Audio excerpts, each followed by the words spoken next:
আমাদের কণ্ঠশিল্পী তাহসান গতকালকে রাত্রে একটা অ্যানাউন্সমেন্ট দিয়েছে যে তিনি গানের জগৎটাকে পুরোপুরি ছেড়ে দিবে। আলহামদুলিল্লাহ, এটা শোনার পর থেকে তার জন্য আমি আমার মন থেকে দোয়া করতেছি। আমি চাচ্ছি যে আল্লাহ পাক আমাদের তাহসানকে যেন জোনায়েদ জামশেদের মতো কবুল করে নেয়।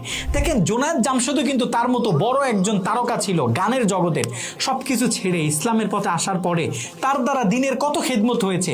দেখেন, জোনায়েদ জামশেদ মৃত্যুবরণ করেছে কত আগে, এখনো কিন্তু মানুষ তাকে মনে করে, তার জন্য প্রত্যেক নামাজের পর অনেকে তার জন্য দোয়া করে, তার লেকচারগুলো মানুষ কিন্তু শোনে। দেখেন, আমাদের তাহসান, আল্লাহ না করুক, তিনি যদি একজন সিঙ্গার হিসেবে মৃত্যুবরণ করে, তার মৃত্যুর পরে মানুষ কি তাকে আদৌ মনে রাখবে? তার জন্য আদৌ কি দোয়া করবে? করবে না। এই রং তামাশা, হাসি তামাশা, গান বাজনা, এগুলো মানুষ শোনে, কিন্তু তাদেরকে বেশি দিন মানুষ মনে রাখে না, তাদের জন্য দোয়া করে না। দেখেন, মূল সম্মানটা হচ্ছে ইসলামে, মূল শান্তিটা হচ্ছে ইসলামে। এই ইসলামের পথে যারাই এসেছে আল্লাহ পাক তাদের সম্মান বাড়িয়ে দিয়েছে। দেখেন, আমাদের তাহসান অনেক ক্রিয়েটিভ একটা লোক, অনেক ক্রিয়েটিভিটি আছে তার ভিতরে। তিনি যদি চায়, তিনি ওই পথটাকে ছেড়ে দিতে পারে। তিনি যদি চায় যে আমি আমার দিনের জন্য কিছু করব, আমার ধর্মের জন্য কিছু করব, তিনি কিন্তু এটাও করতে পারবে। আমরা তাহসানের জন্য মন থেকে দোয়া করি।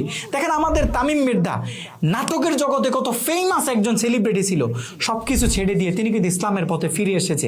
আজকে তিনি কাবা করে যাচ্ছে, আজকে তিনি মক্কা মদিনা যাচ্ছে, মানুষ তার জন্য মন থেকে দোয়া করতেছে। আচ্ছা, তামিম মির্জা তার নাটকের ক্যারিয়ারটাকে ছেড়ে দেওয়ার কারণে তার সম্মান কি কমেছে? মানুষ তামিম মির্জাকে আরো আগের থেকে বেশি সম্মান করে, তার জন্য দোয়া করে। আমরা চাই দিনের পথে সবাই আস্তে আস্তে ফিরে আসুক, বিশেষ করে আমাদের তাহসান, তিনি যেন দিনের পথে ফিরে আসে।